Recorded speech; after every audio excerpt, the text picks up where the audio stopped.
Labas, Inga. Labas. Taip, mes tęsėme laidų ciklą. 10 žmonių, 5 klausimai. Šiandien aš svečiuosi pas Ingą. Labą dieną. Primenu visiems, kad šitas laidų ciklas skirtas tam, kad žmonės prisimintų, kas buvo, apsvarstytų, ką jie darė, ką jie toliau žada daryti ir žinoma parengti 210 šturmo pulką. Inga, tau pirmas klausimas, kurį uždavinėjau visiems tradiciškai, yra 22 metai, vasario 24 diena. Ką tu prisimeni apie tą dieną? Šiaip labai gerai prisimenu tą dieną, tikriausiai kaip ir daugelis. Prisimenu, kad atsikėliau labai anksti ryte. Ir pirmas dalykas, ką padariau, įsijungiau iš karto naujienų portalą, nes jau žinojom, kad turėtų greitai prasidėti invazija. Visi apie tai kalbėjo. Įsijungiau naujienų portalą ir tenai pamačiau iš karto antraštę ir vaizdo įrašą, kur prezidentas Zelenskis dar su kostiumu pasakė, kad viskas, prasidėjo karas. Baisu buvo labai. Aš bijojau iš karto blogiausio, bijojau, kad karas išplis ir iš karto ateis pas mus. Ta pačią dieną mes susitikome. Darbe. Pakalbėjom, ką daryti, koks planas, jeigu bus pats blogiausias scenarijus, kokie mūsų veiksmai, kaip turim pasiruošti.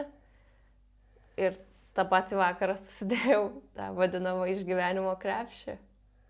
Gerai, biškai priminsiu, ne tą patį vakarą, po 3 dienų mes sudėjome. Ta patį vakarą aš susidėjau savo daiktus. Gerai. Kokie buvo, čia antras klausimas, kokie buvo vidiniai jausmai, ką tu jautėjai, ką tu pajutai, kai sužinojai, ką tu jautei pirmas 2-3 dienas? Panika, absoliuti panika ir didžiulė baimė. Baimė, nes nesupranti, kas atsitiks. Ir... Pas mums atėjo Katinas, bėk iš čia, nes nuves kamerą. Tęsim. Baimė buvo, tiesiog baimė. Baimė, nes nesupranti, kas bus, baimė, nes nežinai, ar tu turėsi palikti savo namus, ar tavo šeima išeis kariauti. Tiesiog baisu. Baisu. Gerai.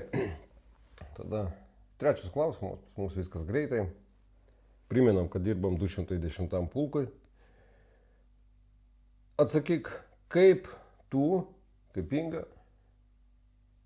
padėjinėjai Ukrainai? Ar padėjinėjai, ar rėmėjai finansiškai, daiktais, dar kažkaip tai? Mano pagalba tikriausiai buvo labai maža ir yra maža.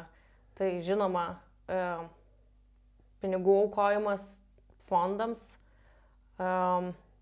dalyvavimas visose paramos akcijose, mitinguose, protestuose, tai toks kaip piliečių išsireiškimas, žinoma, daiktų aukojimas, pagalba rūbais, kitais daiktais ir panašiai. Nu tai patikėk, nėra mažai. Yra žmonių, kurie nepadarė nieko. Tai... Čia ant jų sąžinės tikriausiai. Jo, čia ant jų sąžinė.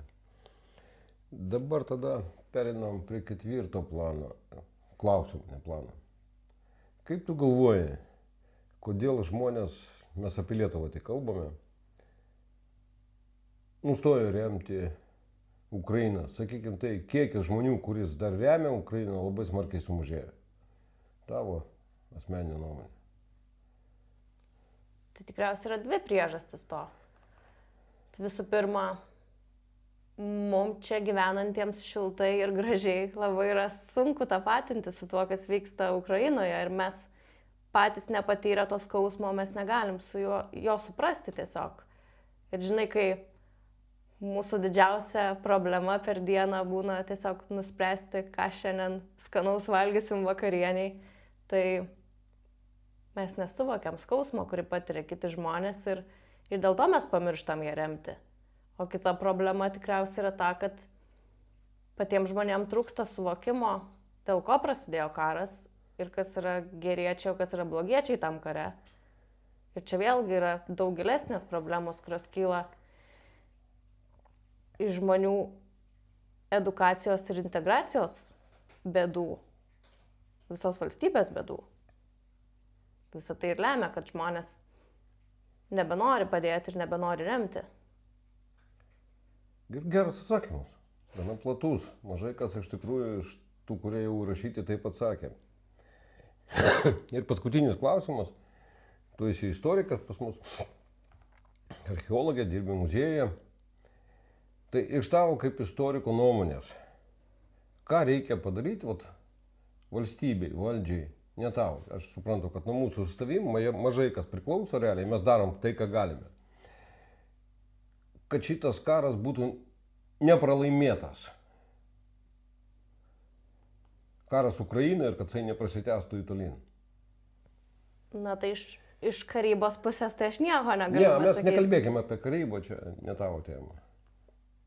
Mano nuomonė, tai greičiausiai tam, kad mes galėtume sustabdyti karą ir laimėti karą, tai visų pirma mes turime patys savo šalies viduje būti labai stiprus ir vieningi. Tai man atrodo, kad tą nevieningumą dabartinį lemia tai, kad mes visiškai esam pasimetę savo vidaus politikoje ir nesugebame pasirūpinti ją, nes mes tapom tokie aplaidus ir atlaidus mūsų politikams. Ir šiuo metu mūsų valdžioje yra tiek daug žmonių, kurie tikrai nėra norintys padėti mūsų valstybėje, yra visiškai priešingai. Jie neturi vertybių, taip pasakyčiau. Jie turi vertybės, bet tos vertybės yra nukreiptos prieš mūsų valstybę, aš taip manau. Ir būtent mums kaip piliečiam reikia tapti labai vieningiam, reikia domėtis politiką, reikia suprasti, ką mes renkame, reikia suprasti, kas ne taip yra valdžioj.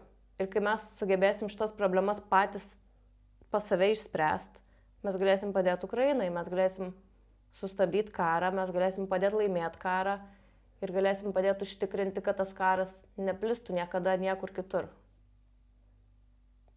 Manau, tai yra pagrindinis aspektas, į ką turim orientuotis ir ką turim daryti visi kaip žmonės.